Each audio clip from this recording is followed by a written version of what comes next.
ces grands versets, en 1 Corinthiens chapitre 6, ces deux grands versets, 1 Corinthiens chapitre 6, versets 9 et 10, lisez ce verset. Ne savez-vous pas que les injustes n'hériteront pas le royaume de Dieu?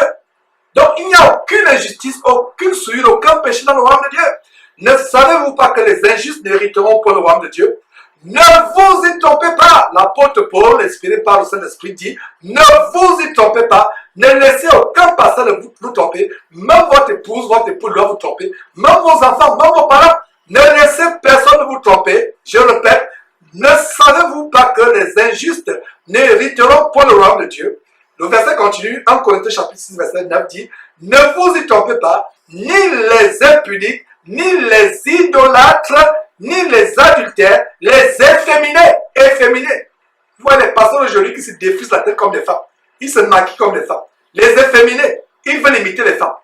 Et nous sommes dans une génération où il y a une grande attaque contre la démasculisation des hommes et des chrétiens en particulier. Je reprends, il y a tout un agenda satanique, diabolique de démasculiniser les jeunes garçons, les hommes, et de masculiniser les femmes. C'est grave. Les femmes de plus en plus deviennent les hommes. Et quand on dit à ces femmes remplies de l'esprit d'Isabelle de ne pas enseigner, voilà l'agenda aujourd'hui. Vous voyez une femme qui enseigne la parole de Dieu. Cette femme, c'est le véritable prostituée, bordel spirituel qu'il y a sur YouTube. Avec YouTube de plus en plus, tout le monde peut avoir une audience. Et vous les voyez, ayant la mise de prostituée, les grosses boucles, les faux cheveux sur la tête, qui cachent les abominations sur la tête, des faux cheveux, les lèvres qui brillent comme si elles avaient mangé la graisse de porc mélangée avec le sang. Elle vous enseigne. Et quand elle vous enseigne, même dans la gestuelle c'est pour montrer leurs oreilles qui ont des boucles de vanité, leurs tatouages sur comment elles sont doigtées les fossiles, comment elles ont les larges boucles, comment elles ont des greffes abominables sur la tête. Et elles enseignent. Et voilà comment elles entraînent beaucoup de personnes en enfer. Il y a tout un plan satanique de démasculiniser les jeunes garçons et de masculiniser les femmes. En d'autres termes, un projet de féminiser les hommes et nos enfants et un projet de masculiniser nos filles et les femmes en général. Donc, si vous écoutez une femme enseigner la parole de Dieu, fuyez-la. Parce que sur la base de la parole de Dieu, dans 1 Corinthiens chapitre 14, il est interdit à la femme d'enseigner. Dans l'assemblée, la femme doit demeurer dans le silence. Et de plus en plus, et c'est des choses sur lesquelles nous allons mettre l'accent, les femmes qui prennent l'autorité sur les frères qui enseignent dans les assemblées, des femmes qui regerment dans les assemblées. Ma soeur, tu as quelque chose à dire, tu as même un reproche à faire à un frère, attends la fin. Attends un moment propice. Si tu es marié, soumets la situation à ton mari. Et c'est ton mari qui va voir le frère. Et si tu n'es pas marié ou si ton mari est incroyant, tu peux trouver un moment propice pour dire au frère, frère, il y a quelque chose que tu as dit ou que tu as fait, je ne suis pas d'accord avec toi. Mais tu ne remboursses pas publiquement. Parce que sur la base de 1 Corinthiens chapitre, pas 1 Corinthiens, 1 Timothée chapitre 2, à partir du verset 12, lisez mes frères et sœurs, plus tard, examinez ce passage. Il est interdit à la femme d'enseigner, non seulement d'enseigner, mais de prendre l'autorité sur l'homme. Qu'est-ce que Paul dit au sujet de Timothée? Que personne ne méprise ta jeunesse. Même si celui qui te dirige dans le Seigneur à l'âge de ton dernier fils, le fait que c'est un serviteur du Seigneur, toi femme, tu dois être soumise à ce jeune. Tu ne dois pas le rembrouer. Tu ne dois pas prendre l'autorité et pire encore, publiquement prendre l'autorité. Que ce soit en privé, vous êtes deux, pire encore publiquement, aux yeux aussi de tout le monde. Ça ne se fait pas. Même si tu as raison, même si ce pourquoi tu reproches au frère est correct, tu as commis devant Dieu un grand péché. Même si les observations que tu donnais au frère sont justes et droites, tu as commis un grand péché parce que tu as pris l'autorité sur le frère. Qu'en est-il de prendre l'autorité sur le mari? C'est pour ça qu'aujourd'hui, beaucoup de femmes ont des maris qui n'arrivent pas à se convertir parce que les femmes n'appliquent pas 1 Pierre chapitre 3 à partir du verset 1, il a dit, femme, c'est par ta manière chaste de vivre réservée, soumise, que tu pourras changer ton mari. Ce n'est pas que le mari a commencé, il a A, toi tu as même dépassé les lettres qui sont après Z. Tu as inventé les lettres qui sont après Z pour te révéler. Non. Ce n'est pas en ouvrant la Bible, en restant les versets. Tu ne peux pas enseigner ton mari incroyant. Tu ne peux pas lui tenir tête. Ce n'est pas ton comportement. Il est habitué à avoir une femme rebelle, une femme insoumise, une femme récalcitrante. Aujourd'hui, il voit une femme paisible, une femme qui tient bien son foyer, qui ne passe pas le temps dans les réunions de prière et délaisse sa maison, délaisse ses enfants. Mais une femme qui soigne son mari, et c'est un danger. Beaucoup de sœurs aujourd'hui passent plus de temps dans les groupes de prière, que ce soit par Skype, que ce soit par téléphone, que ce soit physiquement, délaissent leurs enfants, délaissent leur mari. Faites très attention, mes frères et sœurs. La femme doit soigner son foyer. Même la recommandation que l'apôtre Paul inspiré par le Saint-Esprit donne aux femmes, les femmes âgées doivent enseigner aux jeunes femmes comment garder leur foyer, leur maison, leurs enfants dans la foi. Matin, midi, soir, vous êtes avec des frères et sœurs. Matin, midi, soir, quand est-ce que vous vous occupez de votre mari, de vos enfants? Et quand le mari va divorcer, vous avez dit que le diable m'a attaqué. Ce n'est pas le diable qui t'a attaqué, c'est toi qui t'es attaqué toi-même.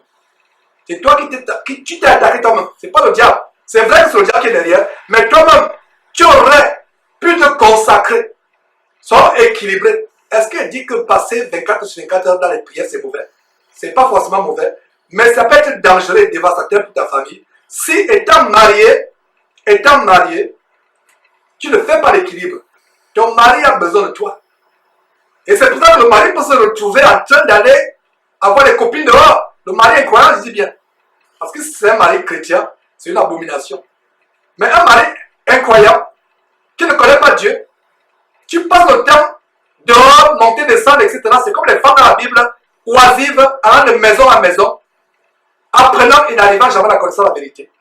Mes frères et sœurs, surtout mes sœurs, puisque j'ai ouvert cette parenthèse pour vous, revenons au standard de la parole de Dieu. Passez plus de temps avec vos maris, même si sont incroyants, avec vos enfants. Soyez votre maison.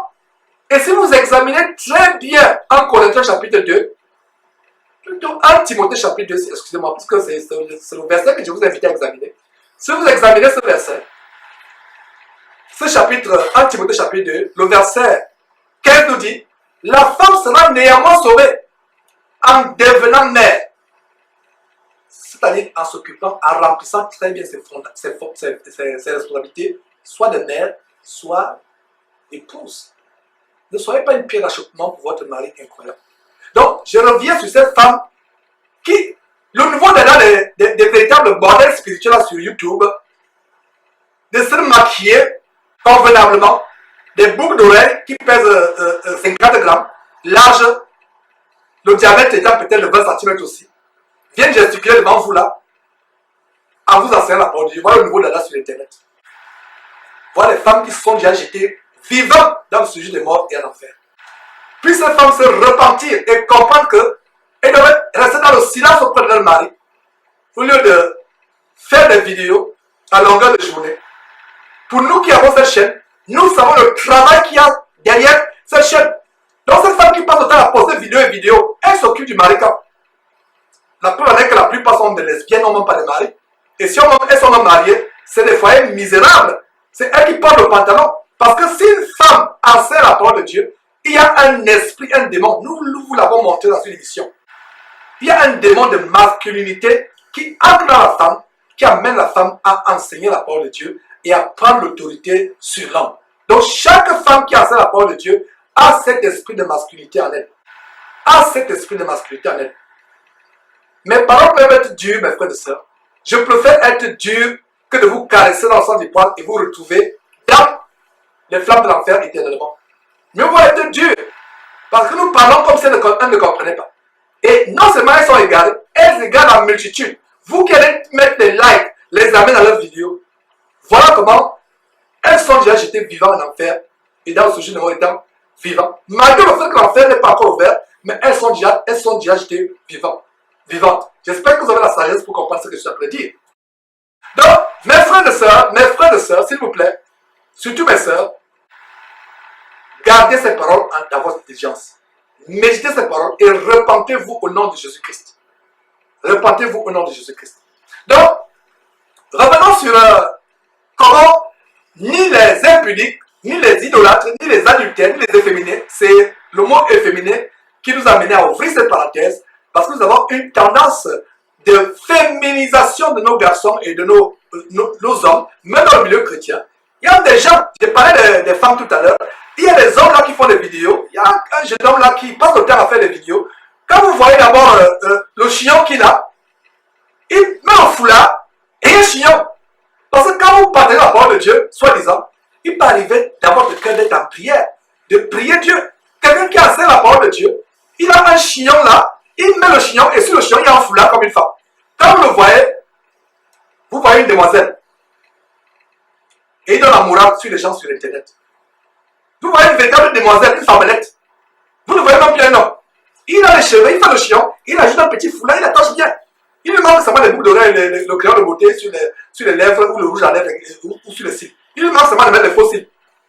Mes frères et sœurs, vous êtes sur Jésus-Christ TV. Vous connaissez la vérité vous affranchira. Donc, les efféminés n'hériteront pas le royaume de Dieu.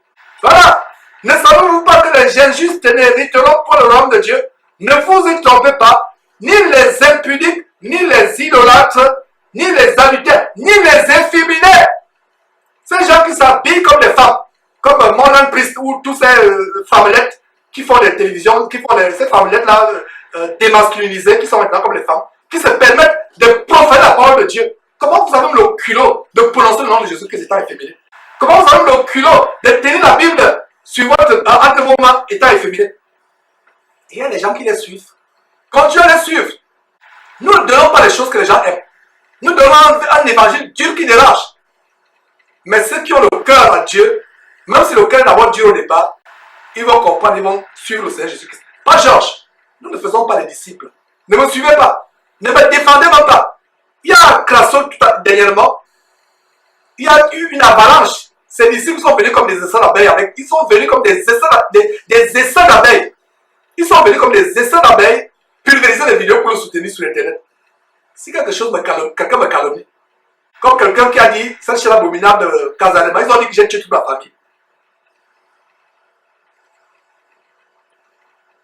Je peux dire que j'ai gardé le silence pendant 1 an.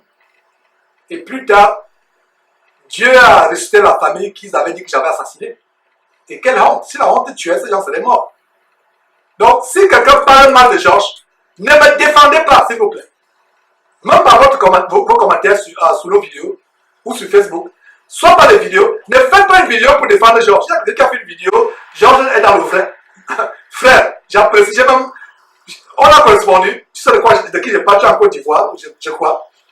Si tu peux m'enlever cette vidéo d'Internet, ça me ferait plaisir. Enlève cette vidéo d'Internet, je t'en supplie. La vidéo que tu as fait, à savoir que Georges est dans le vrai. Non! Comme tout le monde entier me calomnie, je préfère être agréé de Dieu et non par les hommes. L'apôtre Paul disait en Galates chapitre 1 verset 10, si je désirais plaire aux hommes, je ne serais plus serviteur de Dieu. Je m'en fous des candidatons. C'est vrai que je dois me préserver afin de ne pas être un scandale au monde, mais ce qui me préoccupe, c'est ce que Dieu pense de moi. Ce n'est pas ce que les hommes pensent de moi. Donc calomniez, s'il vous plaît, ne défendez pas Georges. Soyez les défenseurs de l'évangile de Jésus-Christ. Soyez plutôt engagés dans le combat pour la défense et la confirmation de l'évangile. Donc, revenons mes frères et sœurs, les impudiques, les idolâtres, les adultères, les efféminés, les infâmes n'hériteront pas le royaume de Dieu. Et le verset 10 dit quoi? Ni les voleurs, ni les cupides, la cupidité, le vol, la cupidité, ni les ivrognes, ni les outrageux, ni les ravisseurs n'hériteront pas le royaume de Dieu. N'hériteront pas le royaume de Dieu. Et c'est ce que nous voulons voir aussi dans Galates, tout simplement noter pour qu'on ait du temps. Galates chapitre 5, verset 21, l'envie, l'ivrognerie, les excès de table, toutes choses semblables et tous les péchés. Lisez Galates chapitre 5, verset 20, d'abord verset 19 à 21. Les péchés charnels, l'impudicité, la fornication, l'ivrognerie, l'envie. L'envie.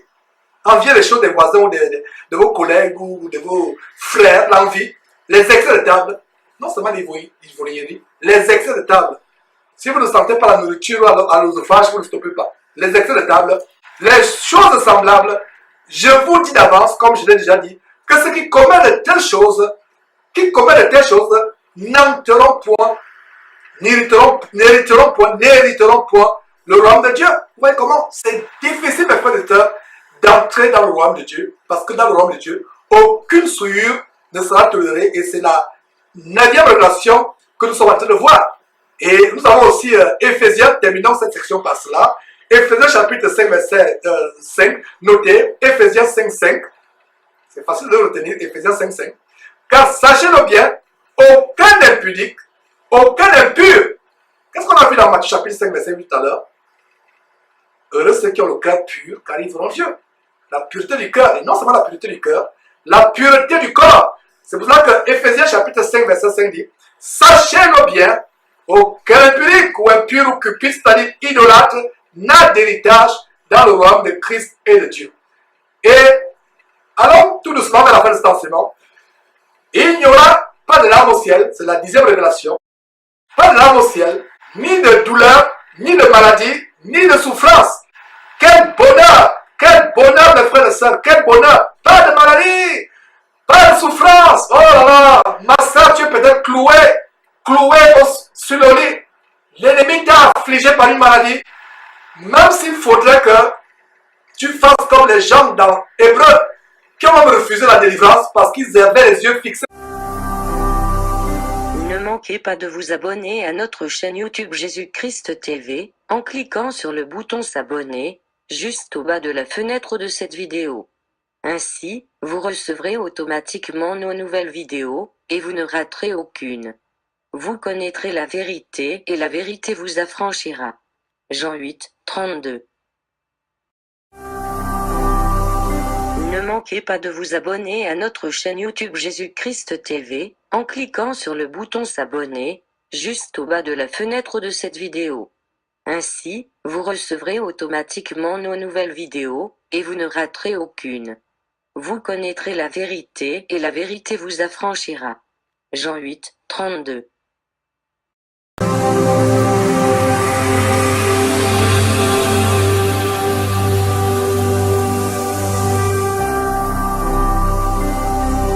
Jésus-Christ TV, vous connaîtrez la vérité et la vérité vous affranchira.